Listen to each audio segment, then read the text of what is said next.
ఇదే బాగుందా ఇంటికి వచ్చి ఇవ్వడం బాగుందా? లేదు, ఇంటికి వచ్చి బాగుండలేదు. ఆడ ఎక్కడో ఉంటాడు, వాడి దగ్గరికి మేము వెళ్ళి తీసుకునేటప్పటికి వాడు పారిపోయేటోడు. ఒక నెల బియ్యం కూడా వచ్చేవి కావు మాకు. రోడ్లు పడ్డాయా? పడ్డాయి, బాగా పడ్డాయా? బస్సులు తిరుగుతున్నాయమ్మా? తిరుగుతున్నాయి, ఫ్రీ బస్సు. నేను అందులోనే వచ్చా. మరి తన్నుకోవట్లేదా బస్సుల్లో? ఆడోళ్ళు ఎప్పుడు ఉండేదాగా, ఫ్రీగా వస్తే ఏదైనా తీసుకుంటాము, ఆడోళ్ళు వదలముగా. అట్లానే. సరే, పవన్ కళ్యాణ్ గారు వచ్చారమ్మా మీ దగ్గరికి? వచ్చారు. మరి కలిసారా మీరు? లేదు, జనంలో కలవలేకపోయాను. మరి ఎట్లా అనిపించింది? పాత పాలన బాగుందా ఇప్పుడు బాగుందా? ఇప్పుడే బాగుంది. వైఎస్సీపీది ఏం బాలే. తల్లికి వందనమా? మా పాపది అయిపోయింది చదువు. తెలిసిన వాళ్ళకి ఎవరికైనా పడిందా?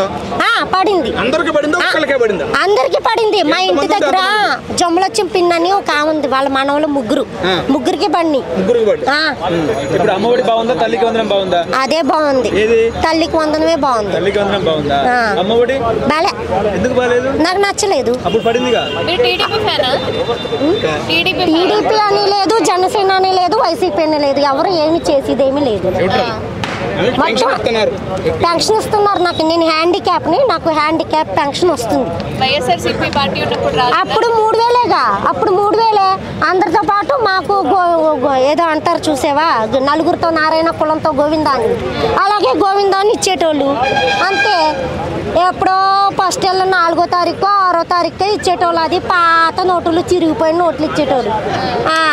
అవి మేము మార్చుకోలేక సచ్చి మళ్ళీ వాళ్ళకి ఇస్తే పైన వచ్చినాయి, మేమేం చేసేది అనేవారు. ఒకసారి నాకు 200 నోట్లు మారలే, 20 కాగితాలు. నాకేం భయం లేదు, కానీ ఏం చేసినా పర్లే చెప్తున్నా. వైఎస్ఆర్సీపీ పార్టీ నుంచి ఓడిపోవడానికి కారణం ఏంటంటారు అసలు? ఏమో అదైతే నాకు తెలియదు, కానీ వాళ్ళ మాటలు బాలే. వైఎస్ఆర్సీపీ మాటలు బాలే.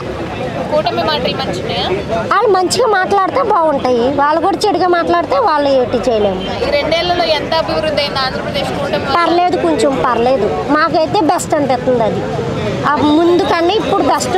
మాకు మేము మధ్య తరగతి వాళ్ళు, మాకు తగ్గట్టు కూరగాయలు అయితేనే ఏవైతేనే మాకు అందుబాటులో ఉన్న రేట్లు ఉన్నాయి. అప్పుడైతే మేము చాలా ఇబ్బంది పడేవాళ్ళు చెప్పకూడదు. వైఎస్ఆర్సీపీ వాళ్ళు జస్ట్ ప్రచారం మాత్రమే చేసుకుంటున్నారు, కూటమి వాళ్ళు పనులు ఏం జరగట్లేదు. అదేం లేదు, అది అంత అబద్ధం. మేము చూస్తున్నాం కల్లారా. ఇల్లు వచ్చిందమ్మా? ఇల్లు వచ్చిందా? యాది? మాకు ఇల్లు కట్టి ఏం రాలేదు సార్. వైఎస్ఆర్సీపీలో స్థలం వచ్చింది, ఆ స్థలం వచ్చింది, కానీ అది కట్టిస్తాను అన్న ఆయనే ఇప్పుడు వచ్చి కట్టివ్వడం కాదు కదా, ఏమీ లేదు. ఇప్పుడు ప్రభుత్వం అడిగారా? ఈ ప్రభుత్వంలోనా? ఇంకా ఎవరిని మేమేమీ అడగలేదండి, చెప్పకూడదు. నేను కలవలేదు. ఎందుకు కలవలేదు? నాకు ఇల్లు లేదు, కానీ నేను కలలేదు. నాకు ఒక్కదానికే కాదు కదా, నేను వెళ్ళినా నాకు ఎవరు రెస్పెక్ట్ ఎవరు, నాకు పని అవుతుందో అవ్వదు అని నేనే వెళ్ళలేదు. కావాలి. ఇల్లు కట్టిస్తే ఎందుకు తీసుకోము? మా కూటమి ప్రభుత్వాన్ని అడుగుదామని చూస్తున్నాం. ఎందుకు ఆయన పవన్ కళ్యాణ్ గారు మా ఇంటి దగ్గరనే కదా, ఆయన వెళ్ళి అడగాలంటే మేము అడగచ్చు, కానీ నేనే వెళ్ళట్లే. ఏంటో ఆ జనంలో ఆ రద్దీలో వెళ్ళలేక నేను వెళ్ళలేకపోతున్నాను. ఏమని అడగాలి? పవన్ కళ్యాణ్ గారు మాకు సాయం చేస్తే ఇల్లు ఇస్తే చాలు.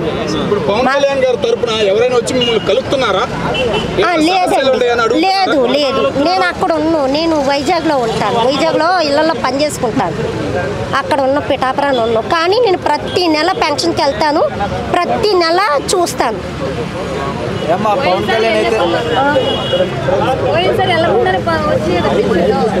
ఎక్కడ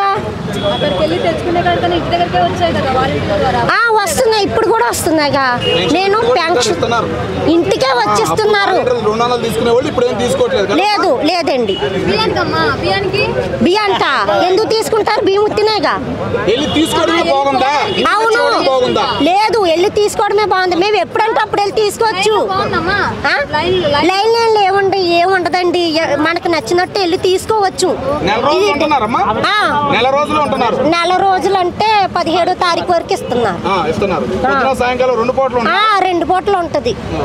ఏంటమ్మా అయితే అసలు సినిమాల్లోకి వచ్చిన కానీ పవన్ కళ్యాణ్ అసలు నియోజకవర్గాన్ని పట్టించుకోవట్లేదు.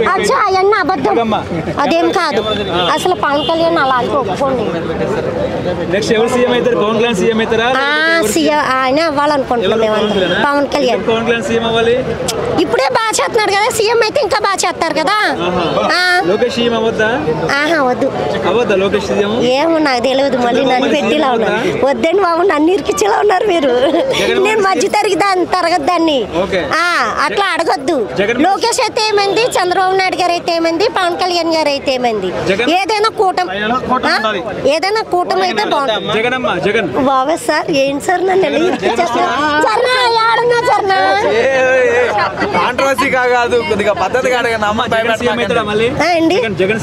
వద్దు సార్, వద్దు, మమ్మల్ని ఇలా బతకనియండి సార్, ప్లీజ్ సార్. లేదు మేడం, మీరు బాగుంది అంటున్నారు కదా, దాని గురించి అడుగుతున్నాం అంతే. ఏ ప్రభుత్వం బాగుంది, ఎట్లా ఉంది? కూటమే బాగుందండి నాకు తెలిసి. కూటమే బాగుంది, ఇంకేమి బాలే. హలో, తెలుగు రాజ్యం ఛానల్ చూస్తున్నారా? సామాజిక రాజకీయ జీవన చిత్రణే తెలుగు రాజ్యం. అతిశయోక్తులు అసత్యాలు ఉండవు. రాజకీయ కోణం కాదు, ప్రజా కోణమే కొలబద్ద. తెలుగు రాజ్యం వీక్షణ మీ ఉత్తమ అభిరుచికి నిదర్శనం.